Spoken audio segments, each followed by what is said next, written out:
Stunt doubles who risk their lives for the perfect shot are behind Hollywood's most amazing action scenes. But what happens when even the most skilled fall victim to tragic mistakes? Join us as we uncover these 5 true stories of stunt doubles who paid the ultimate price for on-screen magic. The story surrounding Shark, a 1969 action film directed by Samuel Fuller and starring Burt Reynolds and Sylvia Pinal, has gained a grim reputation not only for its story, but for a controversial incident on set involving a 32-year-old stunt double named Jose Marco. Starring Burt Reynolds and Sylvia Pinal, the film follows Kane, a gun runner, played by Reynolds, who finds himself stranded in a small port along the Red Sea. He meets Anna, a woman who coaxes him into diving in shark-infested waters, purportedly for scientific research. As the plot unfolds, Kane realizes that Anna and her partner are actually treasure hunters hoping to plunder a shipwreck's riches. Based on Victor Canning's novel, His Bones Are Coral, the film was shot over 9 weeks in 1967 in Manzanillo, Mexico, which doubled as the Sudanese coast. In 1969, Burt Reynolds was already well on his way to becoming one of Hollywood's most notorious stars. As such, he needed a stunt double to execute some of the more dangerous maneuvers in his action scenes. While filming Shark, this duty belonged to 32-year-old Jose Marco. The crew was filming an underwater shark scene at Isla Mujeres, off Mexico's coast. And since the CGI of today was a far-off dream, they decided to use a live shark for the scenes. There are multiple versions of what allegedly happened that day. According to one of these versions, Jose Marco was in the water alongside a tranquilized bull shark, one that crew members had previously stressed by dragging it ashore. When the shark was returned to the water, it breached a protective net that was meant to separate it from Jose Marco. Another version of the story claims that another unexpected predator, this time a terrifying great white shark, breached the protective netting around the set. What followed, it is claimed, was a chaotic scene in which the great white shark charged toward the film crew. Crewmen grabbed spear guns, but the shark had already set its eyes on Jose Marco, who was out in the clear. Before the crewmen could react, the shark attacked Jose, mauling him.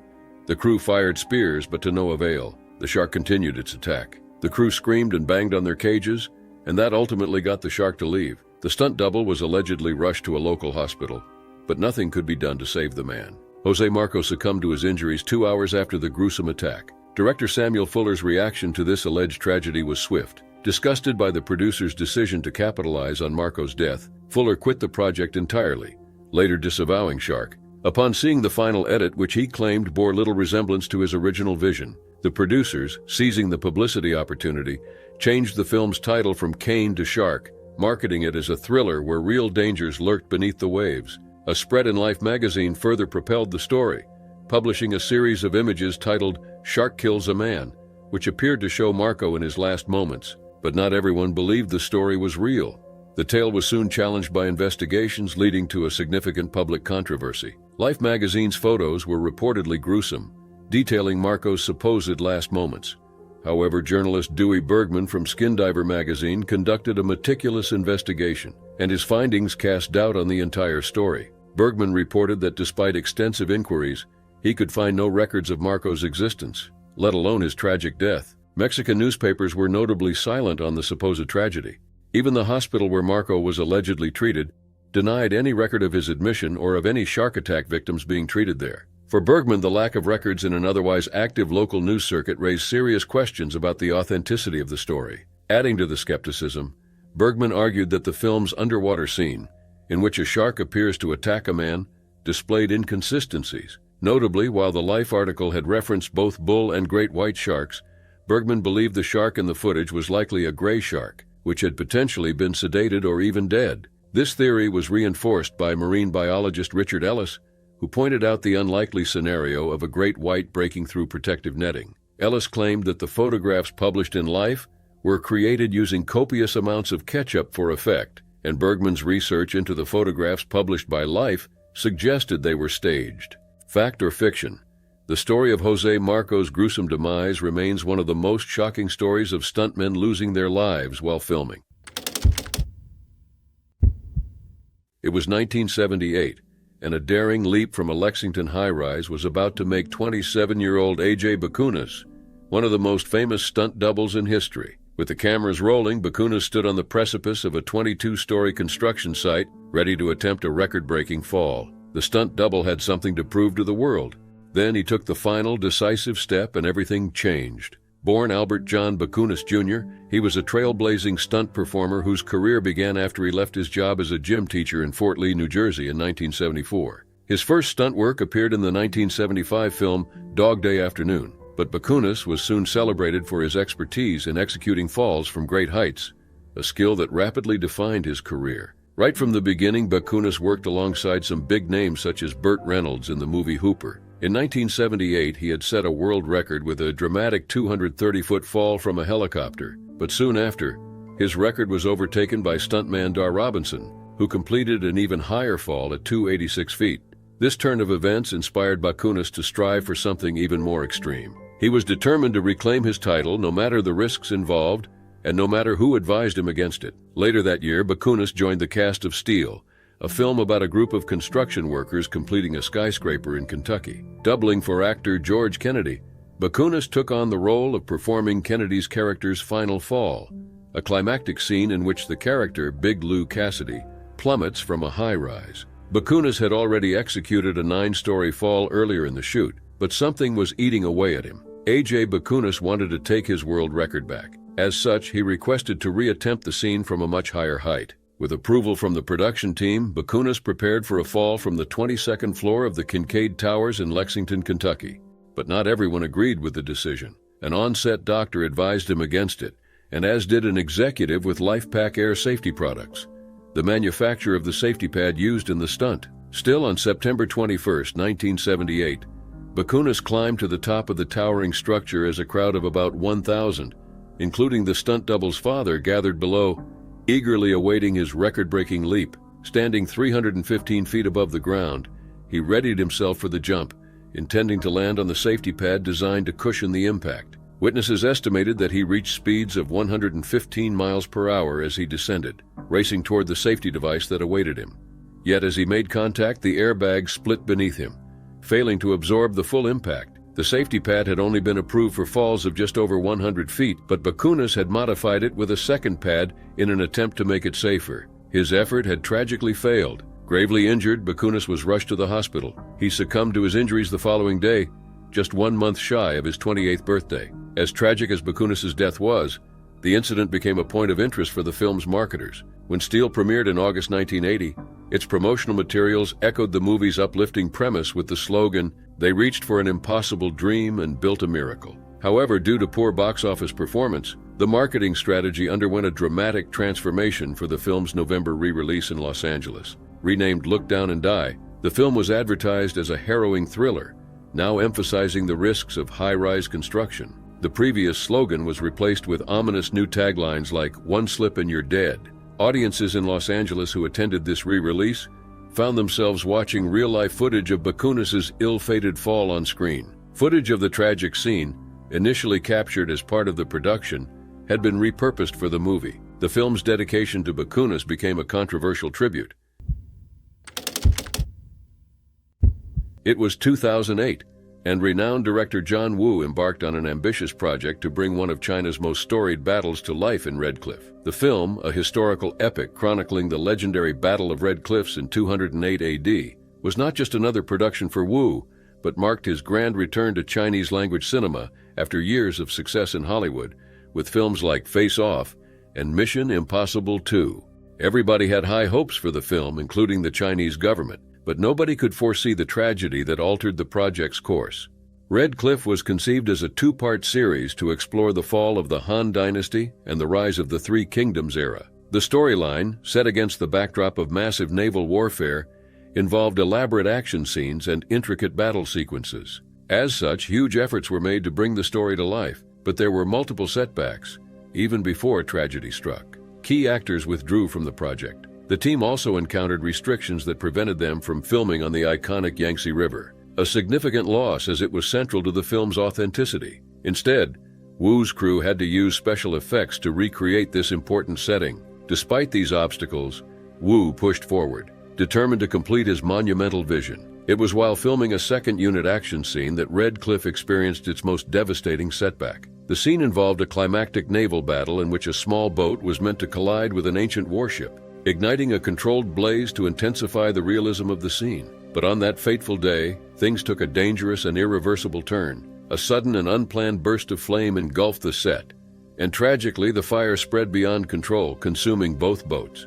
In the chaos, 23-year-old stuntman Lu Yang became trapped, unable to escape the rapidly spreading flames. Reports later suggested that an unintended ignition might have caused a flame to make contact with a volatile gas, accelerating the blaze and sealing Lu's fate. 3 other crew members were also injured in the incident, though they managed to escape with their lives. Emergency services and a rescue team acted quickly, rushing the injured to a nearby hospital. However, despite all efforts, Lu Yang's life could not be saved, as the flames had claimed him swiftly. Wu, who was promoting Red Cliff in Hong Kong at the time, was devastated by the news and immediately returned to Beijing. The production team issued a somber statement, expressing deep sorrow over the accident and assured that every possible support would be extended to Lu's family and the injured crew members. For Wu and the entire team, this was more than a production hurdle. It was an irreparable loss that left a profound impact on everyone involved.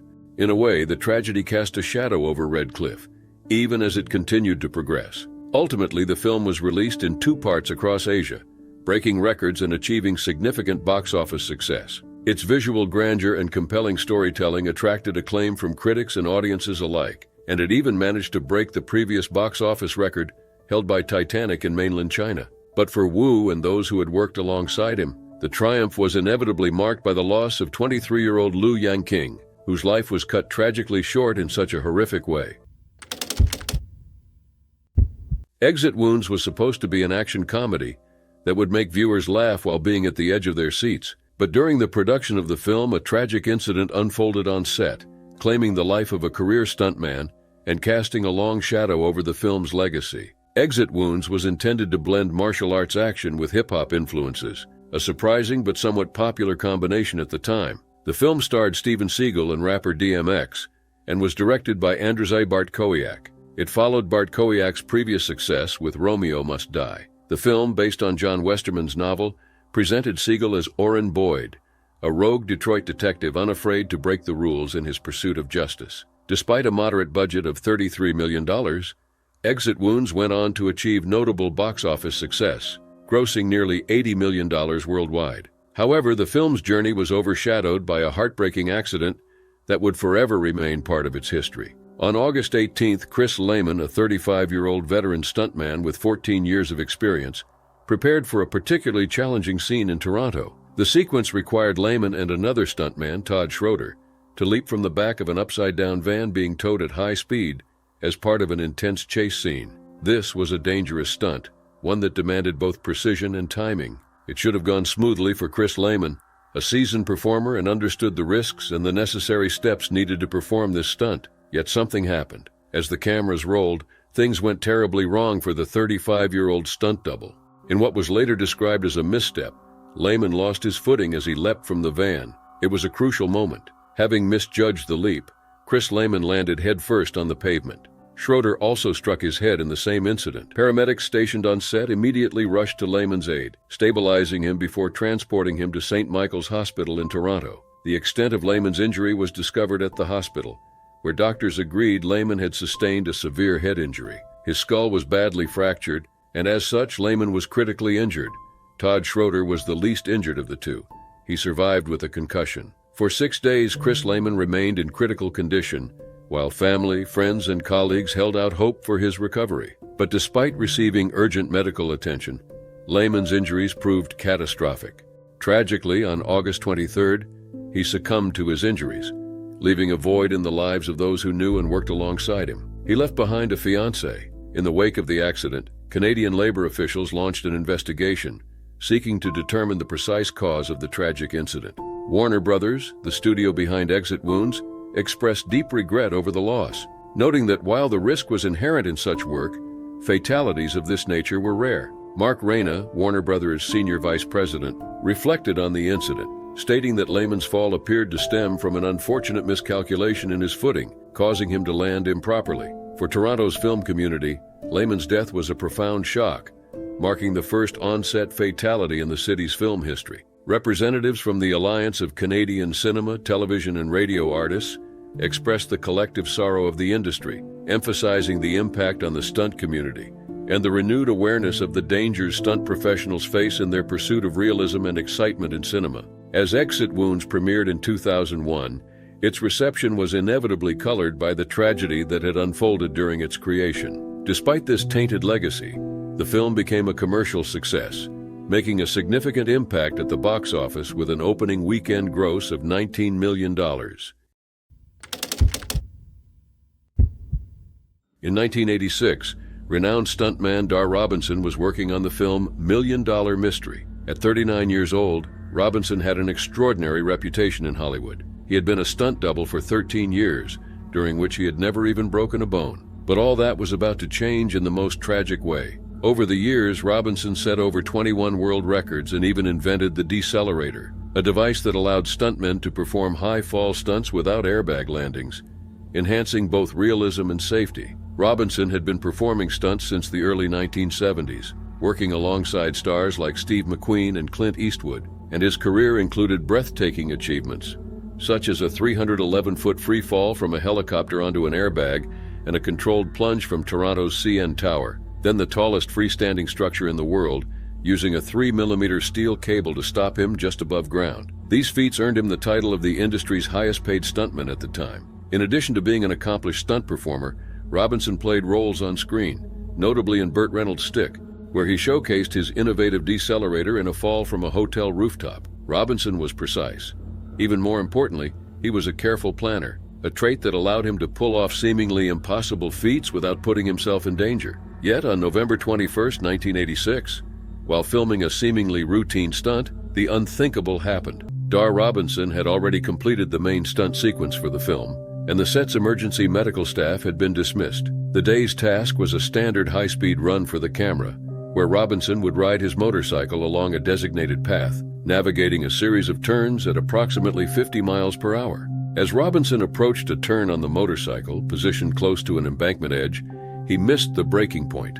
Instead of making the turn, Robinson continued straight, and his bike went past the turn's edge. In an instant, he plunged off the embankment, unable to regain control. Though the fall itself was severe, it was the landing that proved fatal. During the descent, Robinson hit a rock ledge that caused him to tumble further down, and as he fell, he was fatally impaled by a branch.